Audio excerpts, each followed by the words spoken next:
of owning a cafe and other heroic deeds by Beware the Tristero. Chapter 134. June, the following year. So much had transpired since September, hadn't it? Shul, have you seen my tabby socks and Zori sandals? I'm pretty sure my high-top sneakers aren't going to look right with those fancy hakama pants and Hayori jacket, you know? Todoroki Enji's jurors had only needed the rest of that fateful afternoon to reach their conclusions, and unsurprisingly, to everyone other than Endeavor, he was given 10 years for the charges brought against him by Himurare and the children, with no chance of early release. The kicker, though, came from the HPSC side of things. The people had felt betrayed.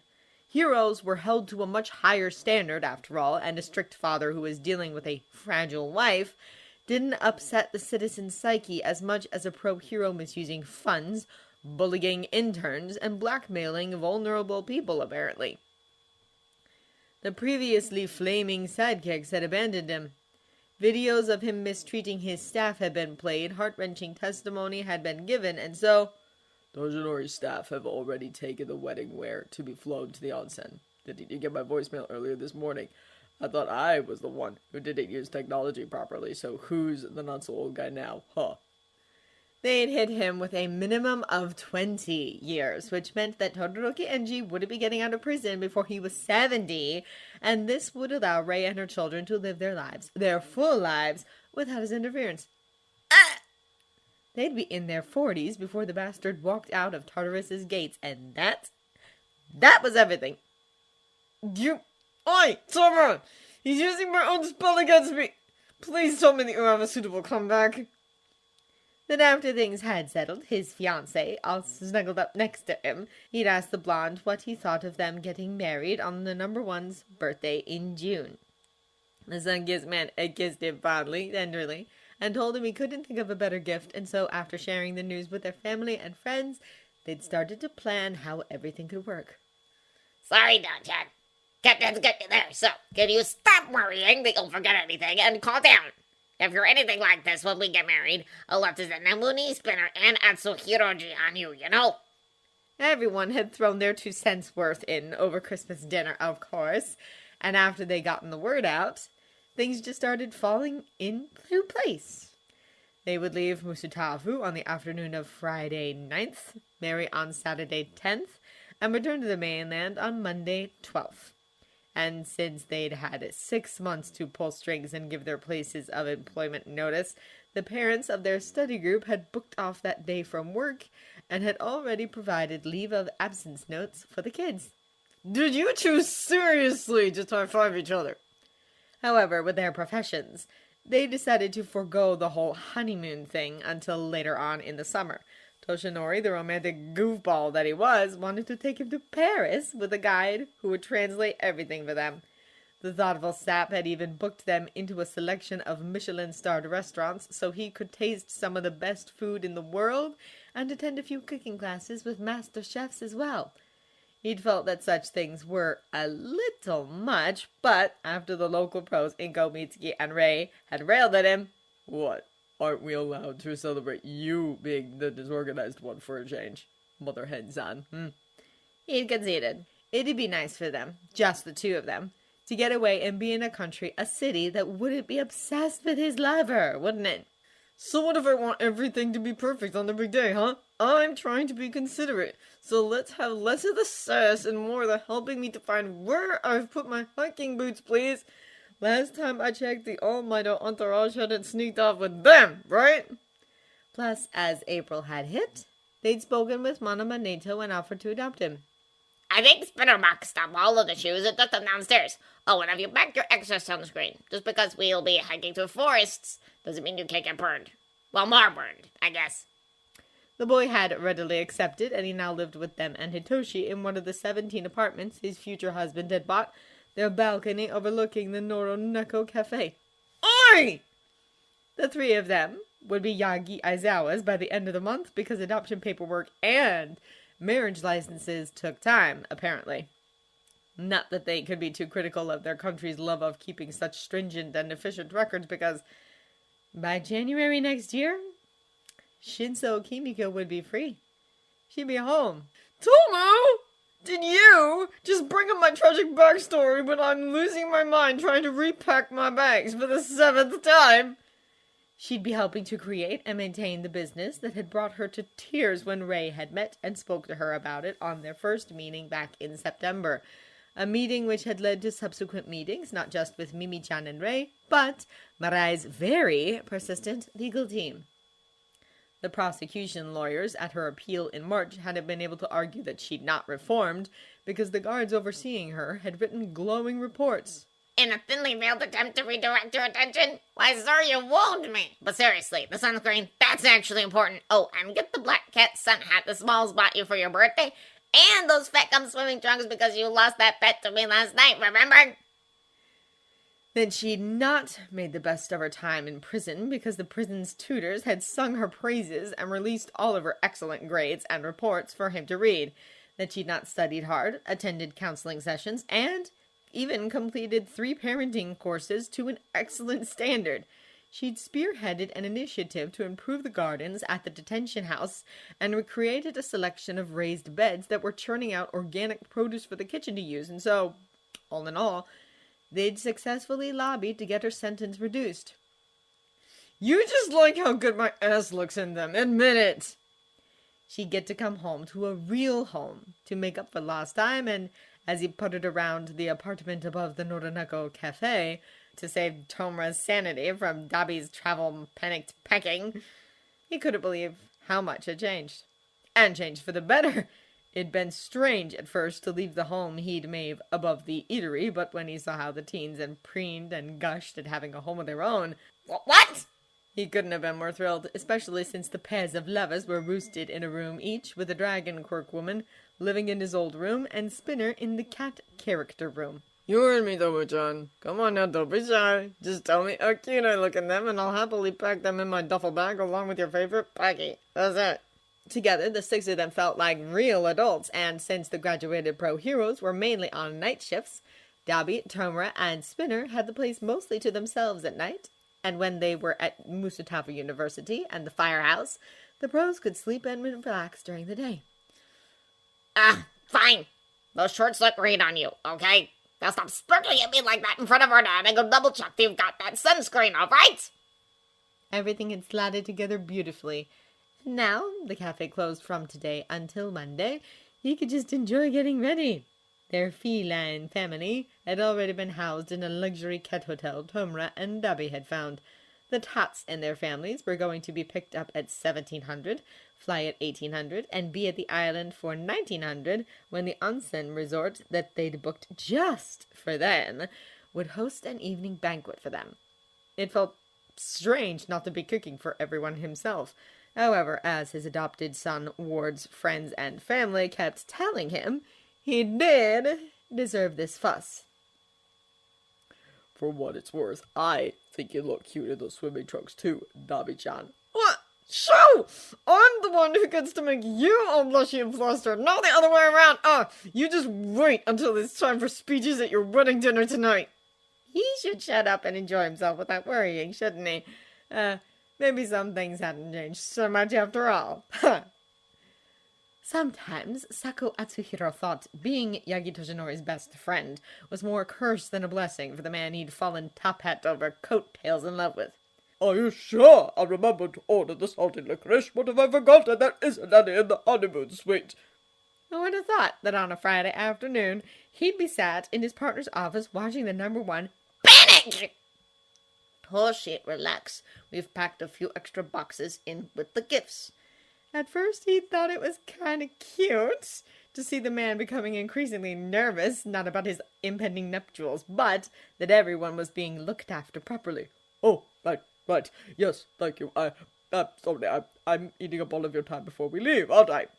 However, don't worry about it. Now, come on, you wanted to go over your vows again, right?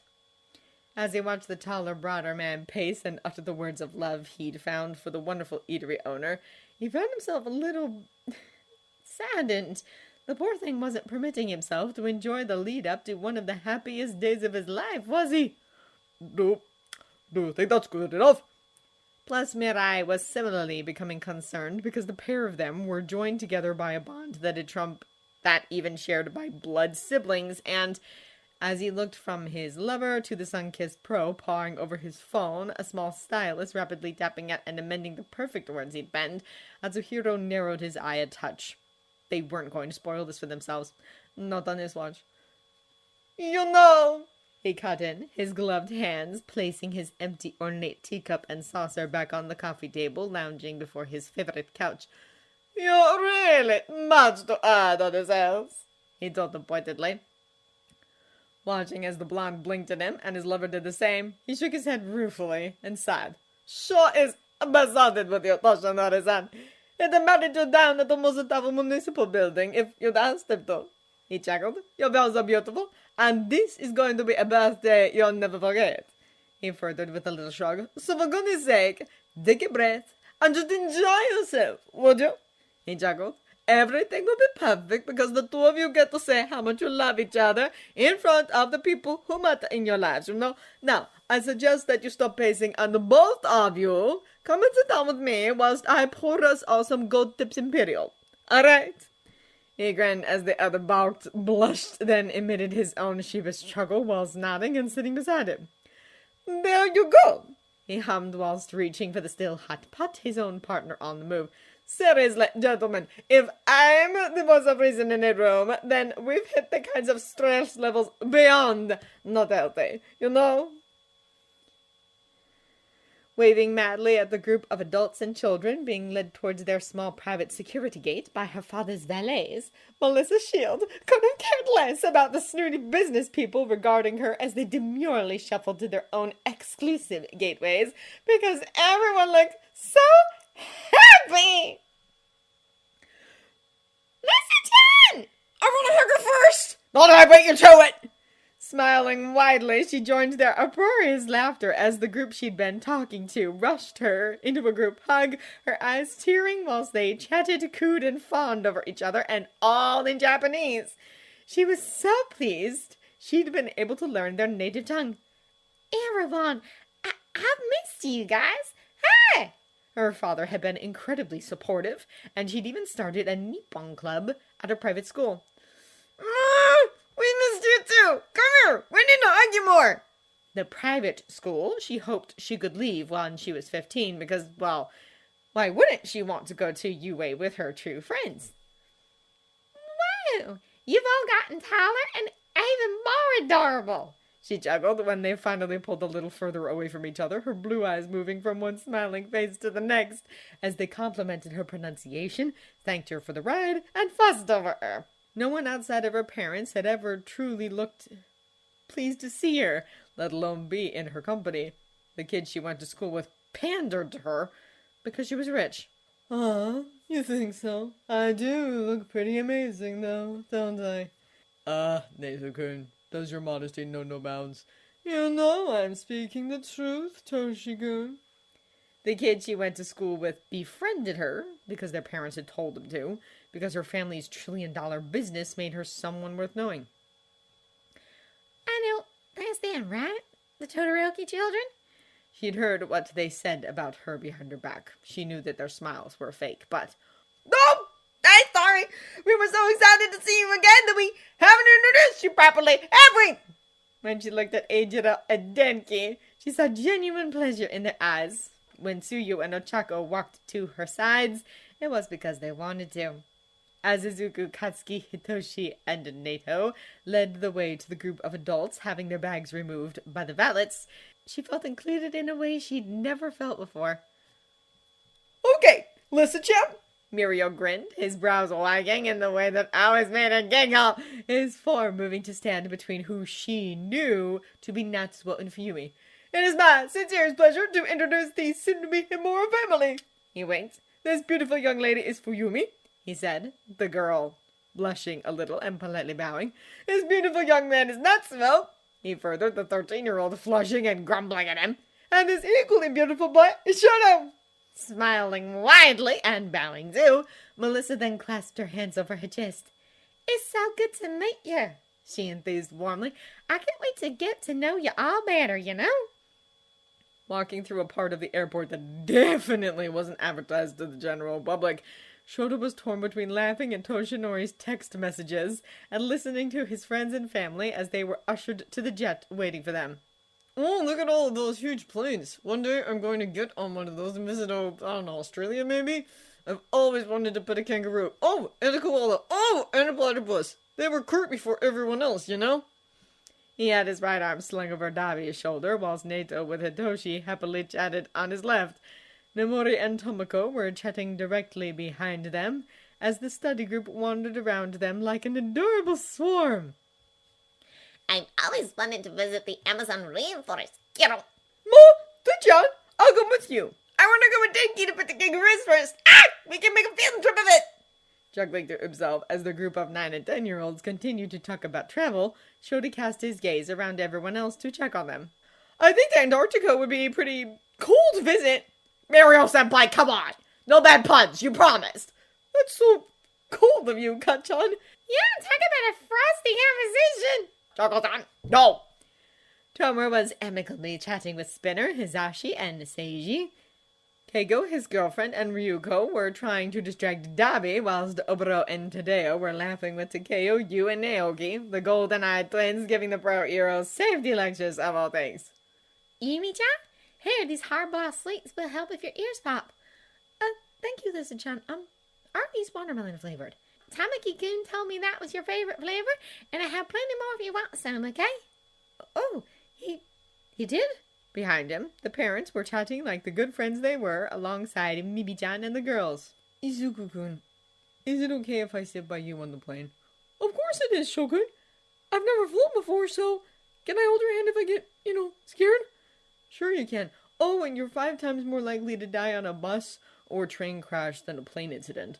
So don't worry, alright? Ah! Kohaku-san, Mai-san, and the Fuchidas hadn't been able to make it, sadly, but they'd all be included in all of the photos and group chats because, as members of their community, their family, they'd all find a way to keep them included and involved, wouldn't they? Chuckling to himself, his arm squeezing Dabi's shoulder comfortingly, Shota smiled as he presented his VIP pass to the polite stewards, logging them all in. Oh, complimentary champagne? Don't mind if I do. Here, Chan, E-chan. You've got to try this. Oh, that is delicious. Thank you, Mi-chan. Here's to us, and here's to Shota-kun, too, the ivory-haired woman called as they walked through the tunnel leading to the jet, his smile widening as he similarly raised his hand in a toast. Such good people. Such good times.